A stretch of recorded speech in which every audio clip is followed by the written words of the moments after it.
Shalom, bienvenidos al Ministerio Sabiduría en la Torá y Teshuvah.tv. Es un placer estar con ustedes, especialmente durante los Hag, las fiestas, los festivales del Todopoderoso. En este día vamos a estar hablando acerca de Yom Teruah, Rosh Hashanah, aunque ya yo había hecho un video corto explicando algunos el mecanismo de la diferencia o lo que tipifica Rosh Hashanah o Yom Teruah. Me gustaría ahora entrar un poquito más detalles de la dinámica que ocurría en el templo, cómo se declaraba la luna nueva y cómo se hacían todas estas cosas, y hacer unas conexiones de las fiestas o el día de Yom Teruah con las escrituras. Le voy a dar un ejemplo. En Apocalipsis capítulo 4 versículo 1 utiliza un vocabulario muy peculiar que tiene que ver con las fiestas. Hermanos, el problema es este. El problema es que desafortunadamente a nosotros nunca nos han enseñado en el sistema religioso el vocabulario de las fiestas sagradas y todas las cositas que vemos en la Biblia que Pablo, que Juan, que Yeshua estaba infiriendo al templo, a la fiesta y al Shabbat. Y esto es un ejemplo clásico de lo que es la fiesta o entronamiento del Mesías en el libro de Apocalipsis, pero nunca lo conectamos porque no estudiamos la Biblia con esos lentes hebreos que nos ayuda a entender el vocabulario bíblico.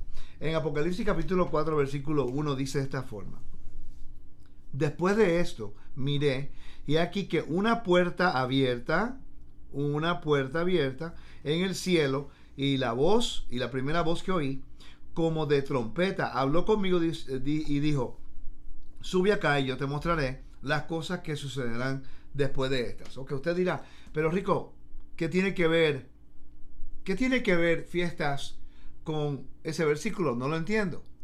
Hermanos, la palabra una puerta abierta es una expresión clásica del día de trompetas. El día de trompetas se llama como el día cuando los libros se abren en el cielo.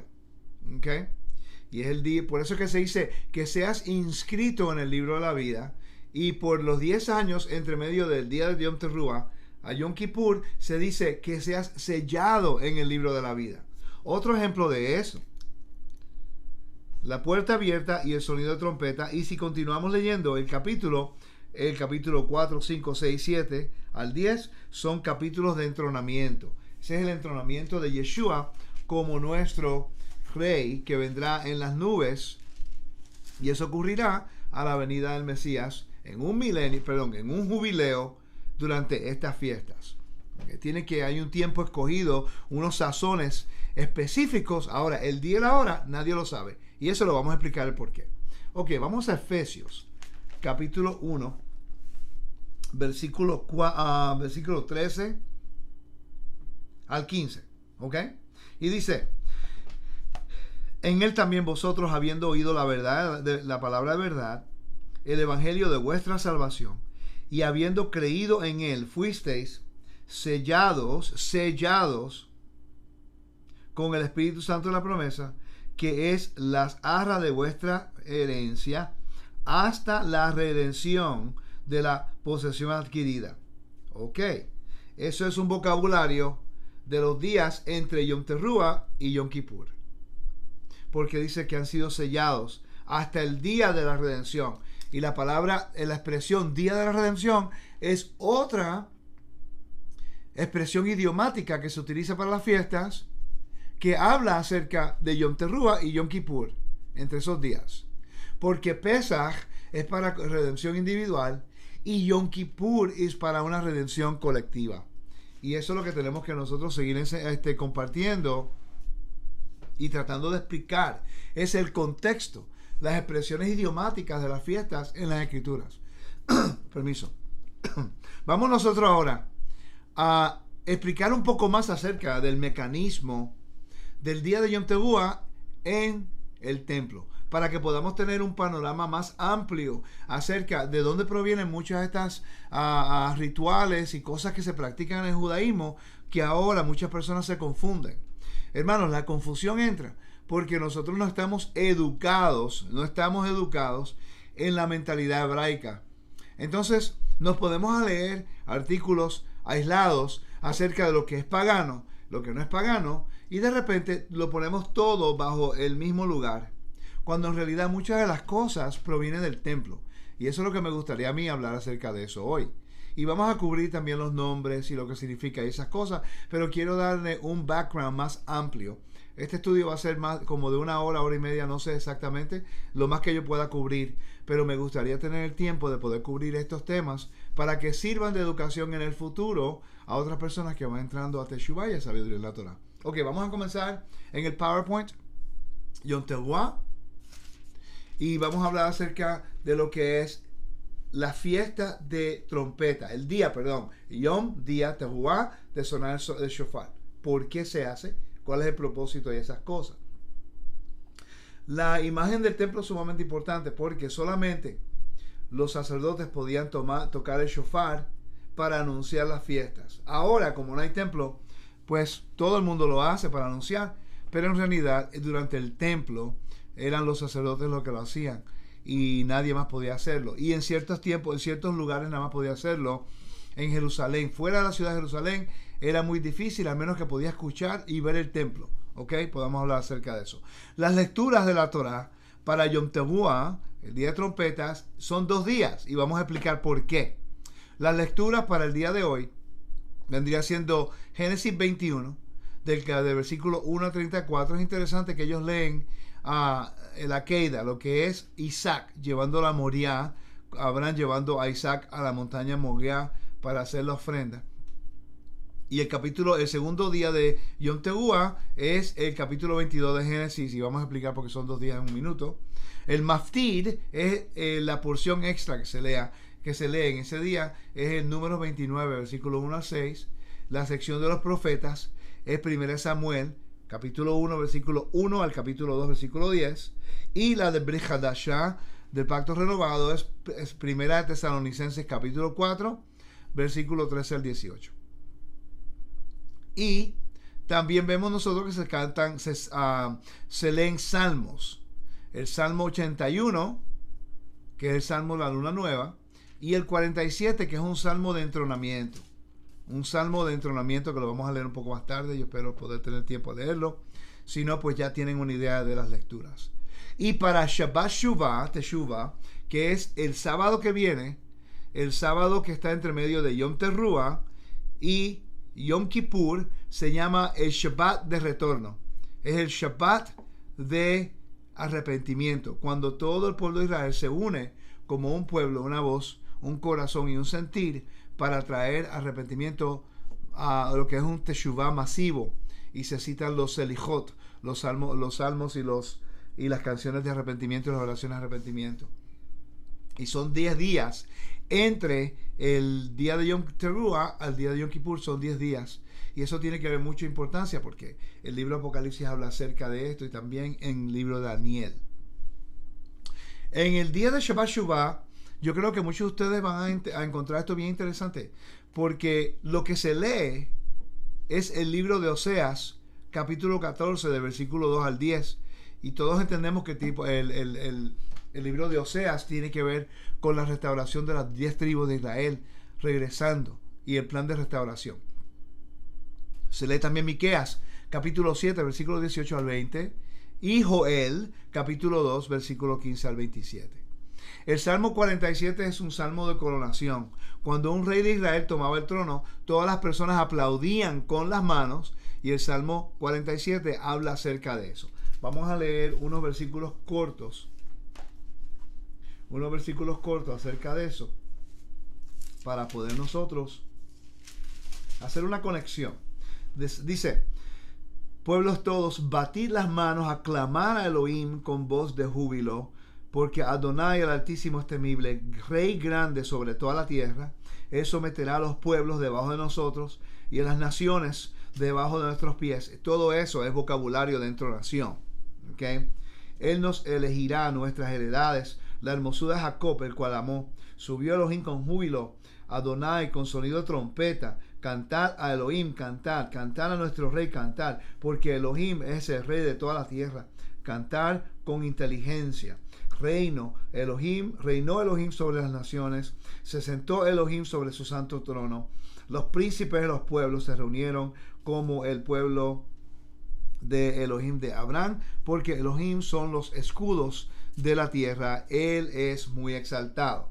Esto es lo que se cantaba en el templo durante el día de Yom Teruah para conmemorar la coronación de rey. Quiere decir que Yom Teruah también tiene una connotación de lo que es entronamiento. Eso es una de las funciones del día de Yom Teruah. No solamente sonar trompetas, pero es una aclamación. ¿Para qué? Para nosotros celebrar lo que es el entronamiento del Eterno, el Padre, a través de todo el universo, pero que Él va a enviar a Yeshua, a su Hijo, para que reine en la tierra a través de Él. ¿Okay? Yeshua se convierte en representante del Todopoderoso en la tierra. Ok, algo bien interesante que quiero que vean. Como Yom Teruah puede ocurrir el Shabbat semanal, también tiene un estatus único entre todos los festivales que se encuentran en Israel. Es el único festival, el único día en que todos los siguientes sacrificios, la palabra Korban, que significa acercarse a Elohim, se pueden ofrecer. Es interesante. Se ofrecen todas las ofrendas diarias, las ofrendas de Shabbat, ofrendas de la luna nueva y las ofrendas del festival.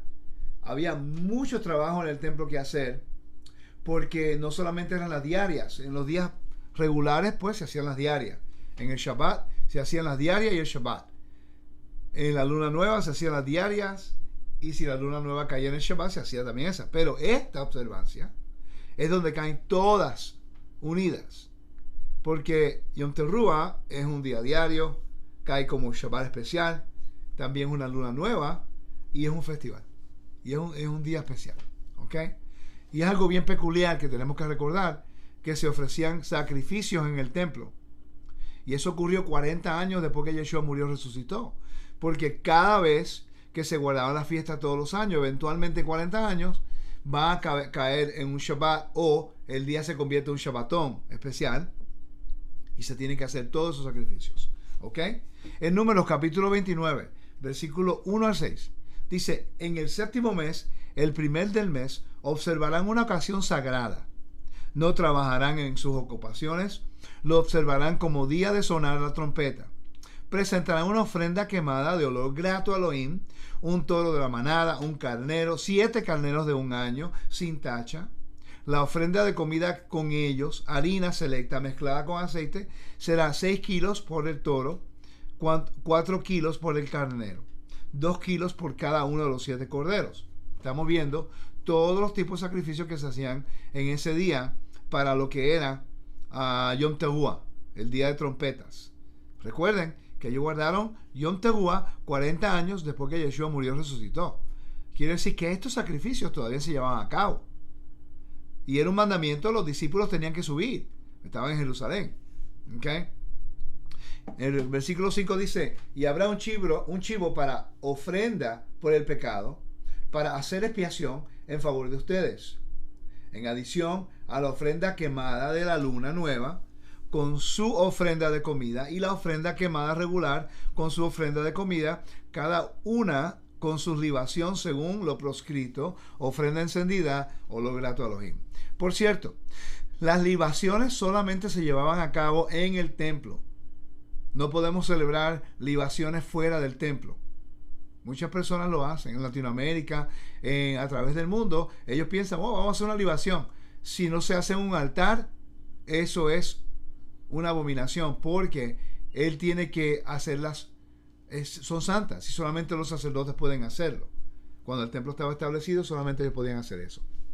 Nuestros sabios, los sabios de Israel, enseñaban que Yom Teruah marca el 6º día de la creación, el día en que Adam Harishon, el primer hombre Adán, fue creado.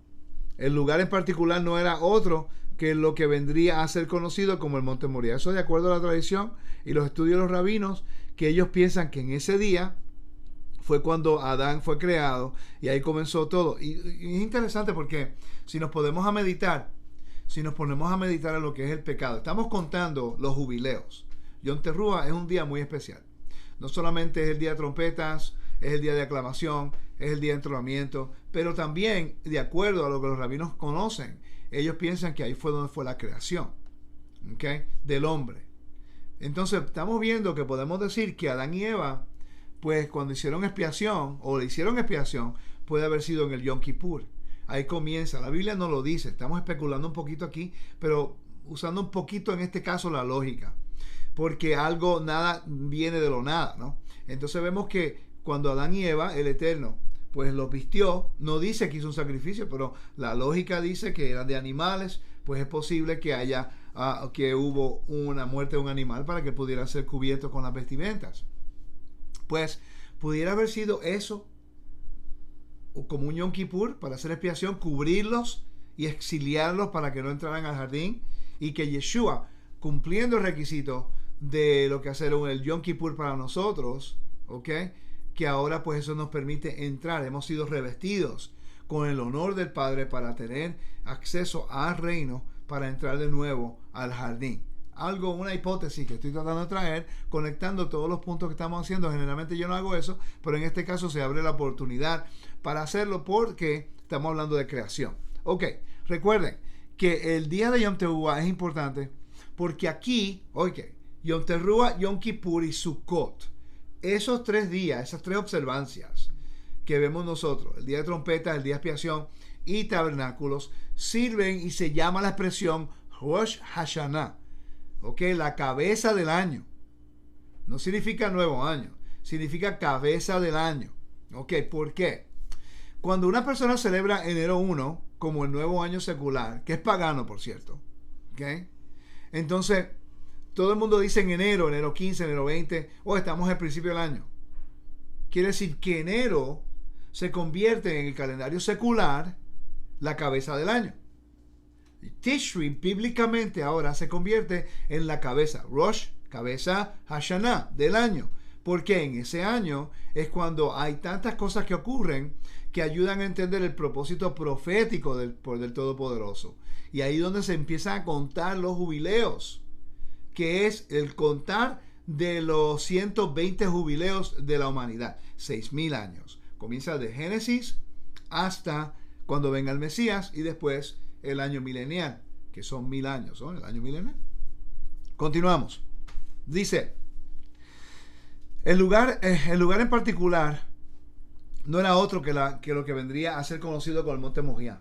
Aprendemos además que era en este mismo lugar que Adán pecó y se arrepintió. Aquí se construyó un altar y presentó una ofrenda. Unos 20 generaciones más tarde, fue aquí que el ángel detuvo la mano de Abraham en el sacrificio de Isaac. Es aquí donde el carnero apareció, proporcionando a Abraham con el medio a través del cual expresar su amor a Elohim. Yom Teruah es el día en que reconocemos la soberanía del rey, de Elohim al rey, como rey, creador del universo, el juez de toda la humanidad. Por eso yo uso la palabra Elohim. La palabra Elohim representa juez y creador. Este es el día cuando él se sienta como un juez. En el libro Apocalipsis vamos a ver lo mismo. En el libro Apocalipsis lo vamos a ver sentado en un trono. En el capítulo 4, Yom Teruah. Y ahí empieza el juicio, que termina con el vocabulario Yom Kippur. Y después se cierran las puertas. Cuando se cierran las puertas o se cierran los libros, es cuando se acaba el día Yom Kippur, que el servicio del templo se llama Neilá. El servicio Neilá, que son las puertas cerradas. Quiere decir que la palabra las puertas abiertas o los libros abiertos, la puerta cerrada o los libros cerrados, tiene una connotación de lo que es Yom Teruah y Yom Kippur. ¿Me están siguiendo, hermano? ¿Están conmigo? Ok. El mensaje de Yom Teruah es verdaderamente universal. Es responsabilidad de toda la humanidad el aceptar sobre nosotros la soberanía de Elohim, tener en cuenta nuestros pensamientos y acciones. A la luz de este impresionante reconocimiento, las trompetas sonadas ante la entrada al Kodesh, santuario del Templo Santo, en Yom Teruah son un recordatorio del dominio de Elohim. El sonido del shofar soplado en los escalones del santuario, que eran escalones entre medio del altar y la puerta, el ulam, que son 2 escalones, quiere decir que es la voz que sale como del templo, el lugar santo. Ellos están fuera, entre medio del altar grande y la puerta del lugar santo, y ellos están ahora sonando el shofar hacia la comunidad. Dice, las trompadas sonadas ante la entrada del Kodesh, del santuario, el templo santo, en Yom Teruah son un recordatorio del dominio de Elohim. El sonido del shofar soplado en los escalones del santuario elimina del aliento, el aliento que viene de lo profundo de nosotros, donde fue puesto, pues por primera vez por Elohim en Adán en el sexto día. Es un sonar de shofar bien profundo, y todo eso tiene como un entendimiento espiritual que le están dando aquí. Durante la época del Templo Santo, el drama de Yom Teruah comenzaba incluso antes de la aparición del Día Santo. Este drama implicaba la santificación de la luna nueva. Yom Teruah se produce en el primer día del mes de Tishri. Recuerden que la palabra Tishri se encuentra en Génesis, Bereshit. Si tú acomodas las letras de Bereshit, que es un Bet, un Wesh, Aleph, un Shin y un Tav, esas 6 letras, si tú acomodas y cambias el orden, aparece la palabra Tishri en hebreo, no en español, no en inglés, en hebreo, ¿ok? Entonces, por lo tanto, se puede comenzar hasta que hubiese establecido la aparición de la luna nueva. Vamos a hablar ahora acerca del mandamiento y vamos a hablar del procedimiento del templo y cómo se determinaba la luna nueva.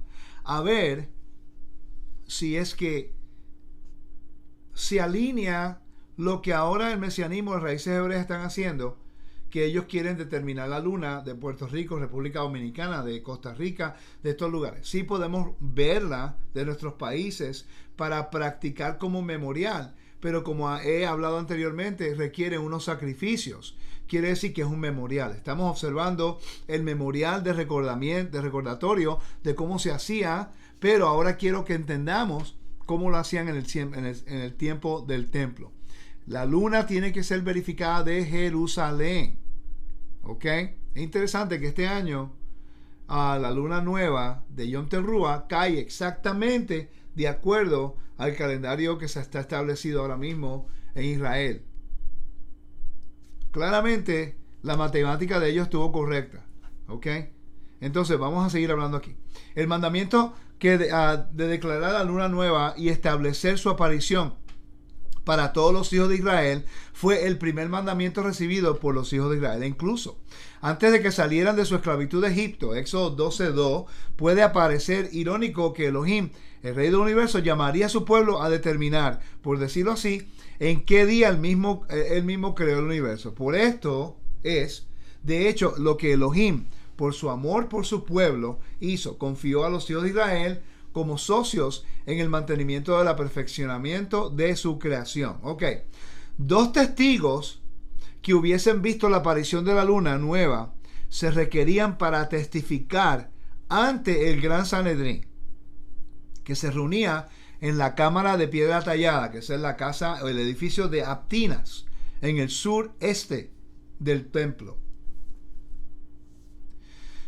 que se encontraba en la pared norte del patio interior del templo. Eso es un error. Ese recurso es un error porque hubo una corrección. Hubo una corrección acerca de eso.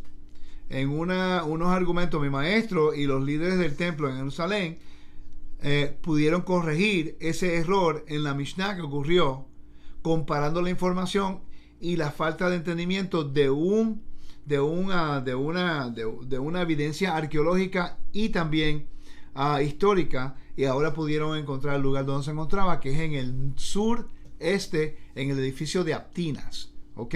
Entonces, continuamos. Allí eran interrogados y cuidadosamente analizados para verificar su aptitud como testigos y cuál verdaderas eran sus palabras. Esto se hacía hasta que quedaban satisfechos los sabios del Gran Sanedrín. Entonces se comenzaba el servicio de Yom Teruah en el templo. Quiere decir que si las personas veían la luna nueva, no se declaraba nueva o renovada hasta que el Sanedrín declaraba y el líder declaraba su santidad, que podía pasar horas. Quiere decir que 2 personas, independientemente en Israel, no tienen la autoridad para declarar luna nueva. Pueden decir, mira, la vimos, para ayudarnos a practicar el memorial, pero nadie puede declarar una luna nueva porque hay un procedimiento judicial establecido por la Torá que nos dice quiénes tienen la autoridad de hacer eso. Ok, continuamos. Todo esto se hacía con gran cuidado y esfuerzo invertido por los sabios para garantizar la veracidad y la eficacia de todo el procedimiento de anunciar la luna nueva. En última instancia, todo dependía de la voluntad de la gente común para venir como testigos. Uno solo puede imaginar el sentido de obligación y el privilegio sentido por cada testigo mientras se abría camino a Jerusalén. Entonces, estamos viendo la luna. Obviamente, la luna era calculada todo el tiempo. En la historia de Saúl y David, cuando Saúl llamó a David que se sentara a la mesa y no llegó, Jonatán defendió a David. Y todo tenía que ver con la luna nueva. Era celebración de la luna nueva. Entonces, obviamente estaba calculado. Tenían esa información.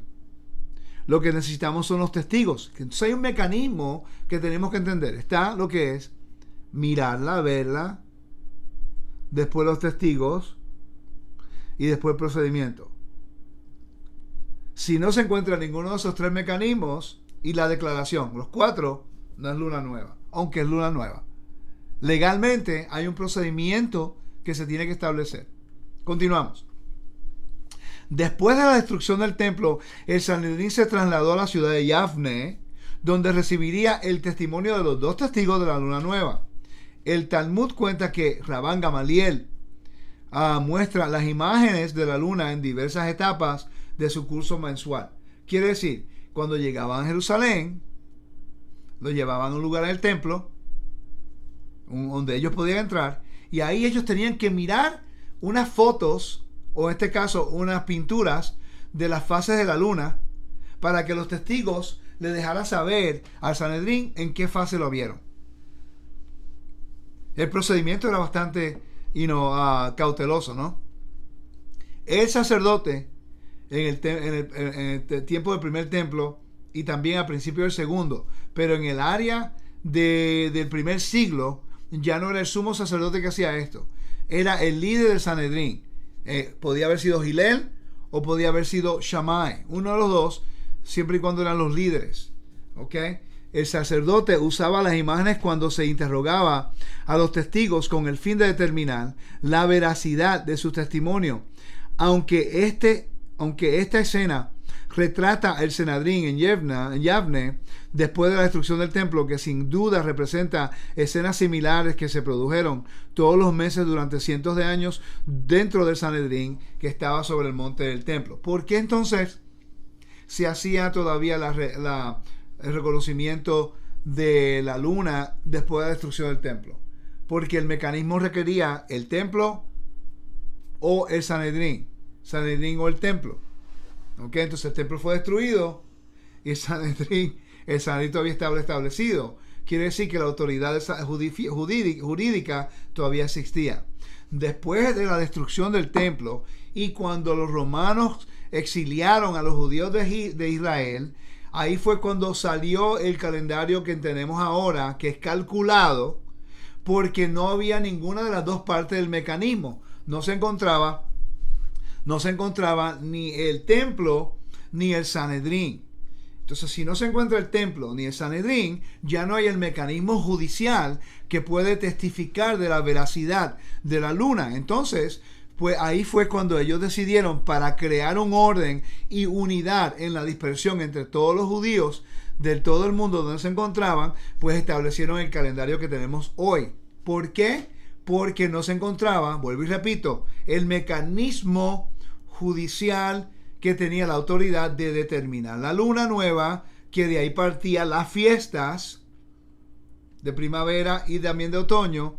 Y en este caso, cuando ese mecanismo ya se iba a destruir en la historia, pues establecieron el calendario que está establecido ahora para poder ellos mantener el orden, porque siempre entendieron la calculación de la luna. No cambia. Los sazones continúan igual. ¿Ok? Eso fue que el Eterno, gracias al Eterno, lo mantenía todo el tiempo. Las temporadas, perdón. Las temporadas no cambian. ¿Ok? El sol baja, sube. La luna hace lo mismo. Aparece, desaparece. ¿Ok? Ok, continuamos.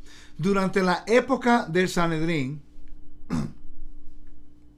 a la luna nueva era santificado por el testimonio de 2 testigos que habían visto la luna nueva. Esto estaba de acuerdo con el mandamiento bíblico, con el fin de asegurar que las ofrendas de la luna nueva, Rosh Hodesh, se prepararon en el templo santo, así también como la ofrenda de Yom Teruah en el nuevo mes de Tishri. A los testigos se les permitía violar la restricción de viajar en el Shabbat a fin de acelerar la proclamación de la luna. Era así de importancia. Un patio especial con el nombre de Beit Yasek fue construido en Jerusalén con el fin de dar cabida a los testigos que llegaban a testificar a la luna nueva. Se les proporcionaba una gran comida y un lugar para descansar mientras esperaban ser llamados a declarar en el Sanedrín. La cálida acogida recibida por los testigos estaba destinada a aligerar la carga de su viaje, así como para animar a la gente a dar el paso adelante y viajar a Jerusalén cuando hubiesen sido testigos de la luna nueva. Había enemigos de los judíos que buscaban hacer daño a la gente judía engañándolos en la observación de Yom Teruah en los días de la fiesta, poniéndolos en el momento equivocado. Eso eran los sacerdotes, los saduceos, la secta de los Boethusian, que eran saduceos, que era un año sobornado. En un año sobornaron a 2 testigos para prestar falso testimonio del Gran Sanedrín, con la intención de causar que los sabios errar en sus cálculos de la luna nueva. Uno de los testigos, sin embargo, resultó ser un agente doble y reveló a los sabios, a los líderes, la bolsa que contenía 200 piezas de plata que le había proporcionado con el fin de cometer perjurio. Okay, entonces estamos viendo que obviamente había un problema. Los saduceos querían cambiar los tiempos. Y el Sanedrín, por eso fue que no confió más en un saduceo ser el líder del Sanedrín. Y ahí fue donde se establecieron las casas de Shammai y Hillel y escogieron a esa persona como el líder, como Nasi del Sanedrín. La determinación de la aparición de la luna a través de testimonios de testigos siempre estuvo acompañado de expectaciones e incertidumbre. Las ofrendas de la luna nueva o de Yom Teruah no podía iniciarse antes de que 2 testigos hubiesen llegado y testificaran ante el Gran Sanedrín y estos estuviesen satisfechos. Era costumbre que la gente comenzara a observar la fiesta como una medida de precaución, incluso antes de que el testimonio hubiese sido ofrecido o aceptado. Entonces ellos empezaban, pero no era oficial hasta que era declarada Kadosh, santificada del templo. Se cuenta que en una ocasión los testigos llegaron cuando ya estaba oscuro. Con la prisa y la consiguiente confusión, los levitas descuidaron el canto de los salmos diarios. Con el fin de evitar que se repitiera, los sabios determinaron que el testimonio de ahora en adelante sería aceptado solo hasta el momento de la ofrenda diaria de la tarde, antes de las 3. Si no llegaban hasta las 3, no había testigos. Si los testigos no podían llegar en este momento, el día siguiente, sin duda, se observaría como Yom Teruah. Quiere decir, por eso es que son 2 días. ¿Ok? Continuamos. Como había repetido anteriormente, Yom Teruah puede ocurrir en Shabbat semanal también. Tiene un estatus único entre todos los festivales. Es el único festival en el que todos los siguientes sacrificios que la palabra hebrea korban, que es acercarse, se pueden ofrender. Recuérdense, como les dije anteriormente, las ofrendas diarias se llevaba a cabo, la del Shabbat, se llevaba a cabo la ofrenda de la luna nueva y también del festival. Y yo le leí un versículo de cuántos animales tenían que hacer en el día de la fiesta. Vamos a seguir estudiando. Hermano, estoy leyendo porque quiero ser bien concreto para darle la información en su contexto, porque hay tanta confusión y hay tanto, ¿cómo le explico? La gente no está informada. Estamos diciendo qué es, qué no es, qué es pagano, qué no es pagano, cuando en realidad la información está disponible para ir a buscar y entender el contexto. A mí me ha tomado mucho tiempo poder entender estas cosas, pero una de las cosas que yo tuve que hacer es dejar mi ego al lado, lo que yo pensé era correcto, lo que yo pensaba era pagano o era santo, y ponerme a investigar y a estudiar para poder yo entender y no llamar a algo que el Eterno estableció pagano. Porque muchas personas, y esto ocurre mucho, y le voy a decir algo que me molesta un poco el saber que la gente no se preocupa y no le molesta guardar días separados en sus países que son seculares, pero lo guardan como un día de fiesta, día de fiestas, y no hay ningún problema. Pero cuando empezamos a hablar de las fiestas sagradas de nuestro rey, todo el mundo empieza a discutir, empieza a argumentar, empiezan a dividir, empiezan a cambiar calendarios, empiezan a cambiar las fiestas, empiezan a cambiar los días, empieza a cambiar todo.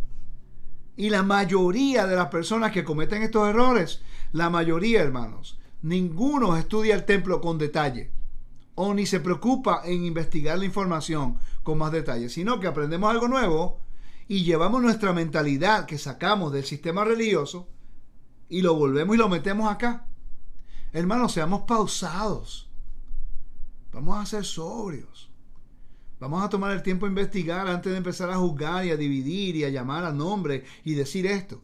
Porque muchas cosas que yo hacía lo mismo mucho tiempo atrás, yo tuve que aprender mi lección y decir, ok, no entiendo, voy a preguntar. No entiendo, voy a investigar. No entiendo, voy a escudriñar. Y busco maestros que saben más. Y seguimos aprendiendo. No entiendo cuál es el problema de tanta discusión de Yom Teruah o Rosh Hashanah, cuando Rosh Hashanah es cabeza del año, donde se cuentan los jubileos y todo el tiempo de Yom Tishri es ese encabeza el año, el nuevo año o la cabeza del año de las fiestas. Pero esas mismas personas, muchos de ellos, no todos, que se pasan argumentando, dividiendo y haciendo todo esto en Yom Teruah, son los mismos que guardan diciembre 31 y enero 1. Que ese sí es un día pagano. Es un día pagano del dios Juno que está mirando hacia atrás y mirando hacia el futuro. Y establecido por la Iglesia Católica. Eso es un día pagano. Pero muchas personas todavía en las raíces hebreas están guardando ese día, pero argumentan de la cabeza del año que nos dirige al mensaje profético de la venida del Mesías. Explíqueme en eso a mí. Por falta de conocimiento. Y un poquito, tenemos que madurar un poquito en ese aspecto de dejar de decir que son las cosas que no son. Y vamos a sentarnos a investigar tranquilo. No hay por qué estar discutiendo tanto. Ninguno de nosotros sabemos nada. Estamos aprendiendo. Estamos investigando, estamos verificando.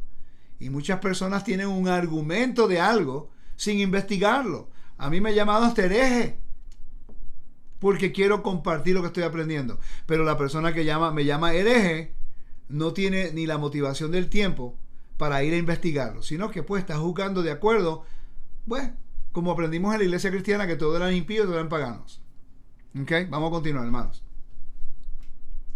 Cuando el Sanedrín se mostraba satisfecho con la veracidad del testimonio que habían recibido, se levantarían y caminar hacia la puerta que daba al patio interior del templo santo. Ok, estamos hablando aquí ahora del Azagá, el edificio del templo donde estaba el Sanedrín. Se dirigía al sur y al norte, era de norte a sur el edificio. Aquí el sacerdote o el líder está caminando hacia el norte y va a dar voz hacia el Azagá. El Azagá es el área de los sacerdotes. Ahí es donde va a ocurrir esto. Oigan esto. La luna nueva no era oficial en el primer siglo hasta que el líder hiciera una declaración. Oigan esto. Cuando el Sanedrín se mostraba satisfecho con la veracidad del testimonio que habían recibido, se levantarían y caminar hacia la puerta que daba al patio interior del templo. De pie en las escaleras de la cámara de piedra tallada, el jefe de Sanedrín proclamaba a la multitud: el día es sagrado, Kadesh, Yom HaKadosh, Yom Kadosh, y las personas respondían: el día es santificado, el día es santificado. Estamos hablando de las personas del Sanedrín. ¿Okay? Los sacerdotes comenzaban inmediatamente atendiendo a las ofrendas de Yom Teruah y los levitas comenzaban a realizar acompañamiento musical. Quiere decir que había un orden establecido para declarar la luna nueva y para que una persona, nadie podía comenzar las fiestas legalmente hasta que el Sanedrín lo declaraba. ¿Okay? Porque si ellos declaraban las fiestas fuera de la autoridad del Sanedrín en ese tiempo, pues entonces estaban usurpando la autoridad. Continuamos. Inmediatamente después de la proclamación, el día es sagrado. Mensajeros a caballo eran enviados para llevar la noticia de la santificación de la luna nueva a todos los pueblos de Israel y más allá. La difusión rápida de la noticia era esencial a fin de permitir a todos a observar Yom Teruah en el día adecuado. Por eso son 2 días. Porque uno no sabe ni el día ni la hora, porque es basado en la luna.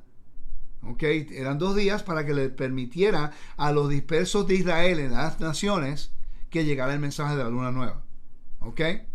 Simultáneamente la proclamación de la luna nueva salía de Jerusalén por medio de antorchas encendidas por los especialmente designados.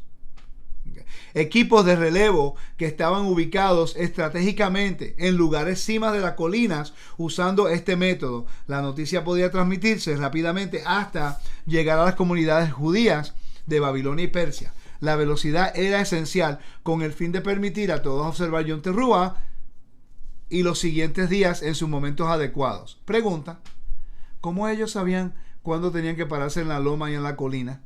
Al menos que no fuera calculado. Lógico, era calculado. Estaban esperando la señal. Porque Yom Kippur era importante y tenían que ellos observarlo el mismo día. Ellos no podían fallar este mensaje.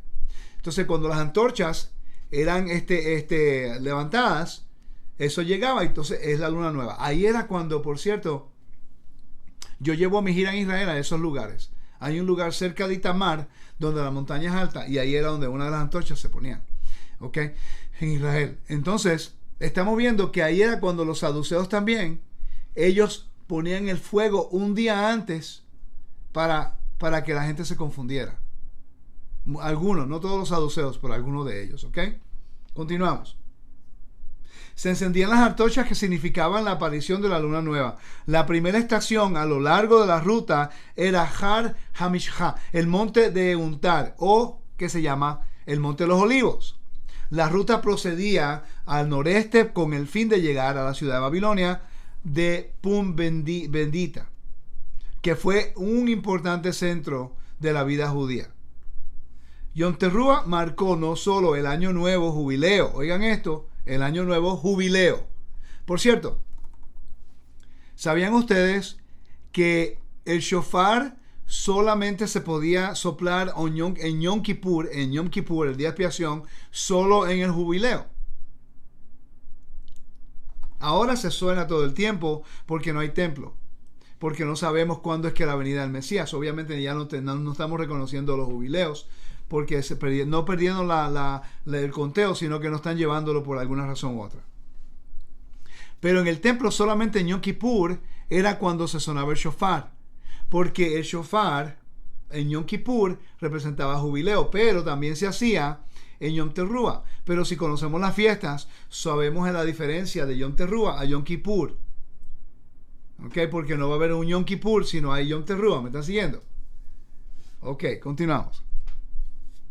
Dice, Yom Teruah marca no solo el año nuevo jubileo, sino también el nuevo mes.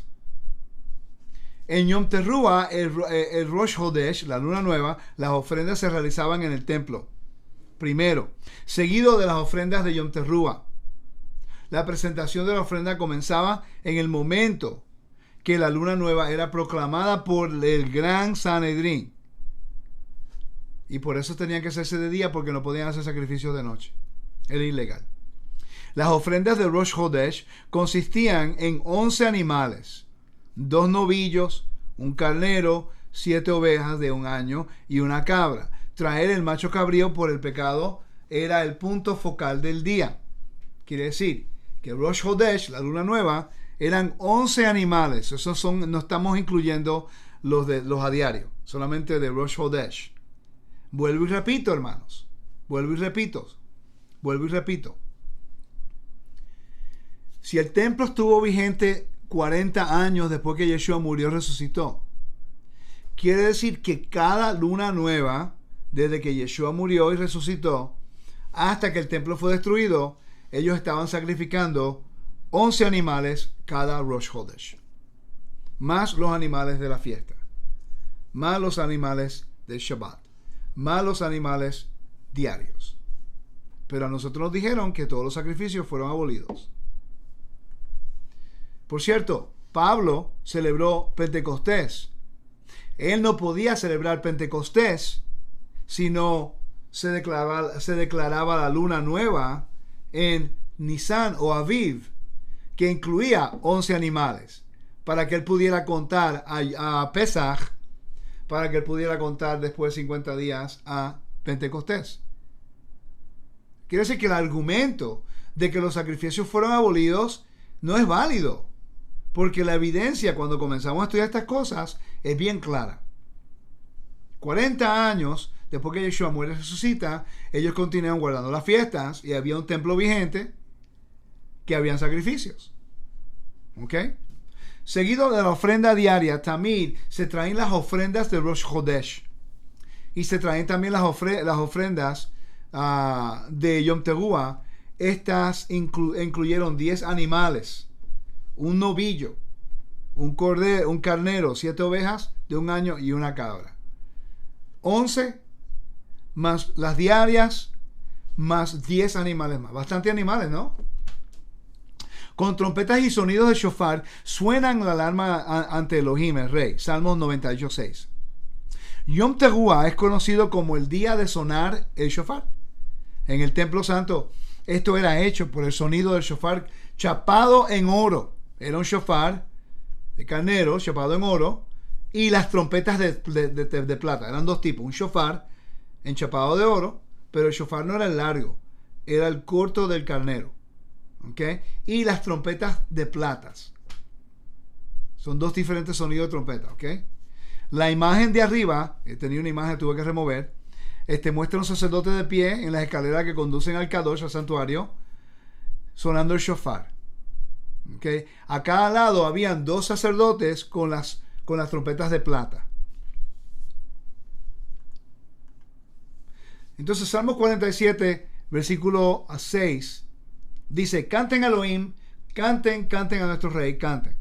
Toquen la trompeta en el novilunio, en la luna llena, en el día de nuestra fiesta solemne, porque este es un estatuto para Israel, una ley de Elohim de Jacob. Salmo 81, 3 y 4. Muchas personas toman este salmo y dicen, viste, que es un mandamiento, estatuto a Israel de Elohim. No hay ningún argumento con eso. Pero el mecanismo para declararla santa no está en su lugar. Quiere decir que queremos observarla, como dice Salmo 81, pero tenemos que tener el mecanismo completo. No es una cosa nada más y descartamos lo demás. ¿Me están siguiendo? Tiene sentido, ¿verdad? Ok. Alábenlo a son de trompeta, alábenlo con salterio y arpa. Salmo 150, versículo 3, habla acerca de esto. El tercer día, oigan esto, cuando amanecía, esto es Éxodo, hubo truenos y relámpagos y una nube densa sobre el monte y fuertísimo toque de cuerno, y todo el pueblo que estaba en el campamento tembló. Éxodo 19:16. Estamos viendo aquí que los mismos judíos saben que este fue el primer instante cuando sonó. Hay 3 diferentes sonidos de trompeta. El sonido de trompeta que ellos dicen ocurrió aquí en Pentecostés, el sonido de la última trompeta, que es Yom Teruah, y el sonido de la gran trompeta, que es Yom Kippur. ¿Ok? El sonido de la trompeta, Pentecostés, el sonido de la última trompeta, Yom Teruah, y el sonido de la gran trompeta, que es Yom Kippur. Mateo 24 usa ese vocabulario, Tesalonicenses usa ese vocabulario, la Biblia Pablo utiliza el vocabulario del templo para enseñarle a los creyentes que eran de las naciones cómo y cuándo iba a ocurrir lo que era la restauración del pueblo trayendo las naciones y la resurrección de los muertos. Porque esta etapa del año tiene un significado muy grande en referencia a un tema, a los temas que se incluyen en la cabeza del año, el mes. Tenemos Yom Teruah, sonar trompetas, aclamación, entronación del rey, la venida del rey. Tenemos 10 días de arrepentimiento. Es cuando se abren los libros, cuando queremos ser sellados en el libro de la vida, cuando es el día de nuestra redención, cuando pedimos perdón por nuestros pecados. En Yom Kippur es cuando se abren los libros, el libro de la vida, el libro los libros de maldición, ¿no? Los que no están escritos en el libro de la vida, y también van a ser los que son entre medio de los dos, los que están tibios, ¿ok? Que son pecadores, que no están ni caliente ni frío, sino que están tibios. Y el Yom Kippur va a ser el juicio final también. Lo vemos en el libro Apocalipsis, lo vemos después del milenio, cuando va a haber un juicio en las naciones. Todo eso ocurrirá en Yom Kippur, o un día como Yom Kippur de juicio. Todo esto tiene un tiempo establecido, unas temporadas establecidas por el Creador para que nosotros estemos constantes siempre en lo que va a ocurrir. En Yom Kippur es el día cuando somos sellados para vida o para muerte. Cuando el Eterno juzga a su pueblo, colectivo, como uno. También es juicio a las naciones. Es el día del Señor. No es el domingo. La expresión día del Señor tiene que ver con este tiempo del año. Es interesante que el calendario hebreo, este tiempo del año se establece como balanzas. En lo que es astronomía, no astrología, pero astronomía, este mes es balanzas. ¿Ok? Continuamos. El sonido del shofar se hacía cada vez más fuerte cuando Moshe le hablaba a Elohim y contestaba de la montaña. Éxodo 19:19. Ok. Y todo el pueblo escuchó las voces y vio las llamas y la voz del shofar. Es interesante la voz del shofar. Y el monte estaba humeando. Y el pueblo vio y temblaron y se pusieron de lejos. Eso ocurrió en el monte Sinaí. ¿Ok? El shofar más tarde se sonaba en ocasiones alegres en el templo. Como se ve en el libro de los Salmos, fue en el mismo inicio de la revelación divina en el monte Sinaí cuando Elohim presenta a su pueblo la Torá y se escuchó el sonido del shofar que marca el pacto entre Elohim y su pueblo. También lo es el sonido del shofar en Yom Teruah, una reminiscencia de la atadura de Isaac. Por eso es que se lee también lo que es el Akedah, lo que es Isaac llevando a la montaña. En este día, el segundo día de observancia de Yom Teruah, se lee Génesis 22. ¿Ok? Un estatus especial fue concedido a los sabios de Jerusalén en Yom Teruah cuando Yom Teruah caía en Shabbat. El sonido del shofar era permitido dentro de la ciudad santa. Esta decisión se aplicaba no solo al templo y el monte del templo, sino que incluía toda ciudad de Jerusalén, incluso los habitantes que vivían dentro de los pueblos en las afueras de Jerusalén, a poca distancia y desde el cual el santo templo podía ser visto. Se les permitía soplar el shofar, pero no más allá de eso. ¿Ok?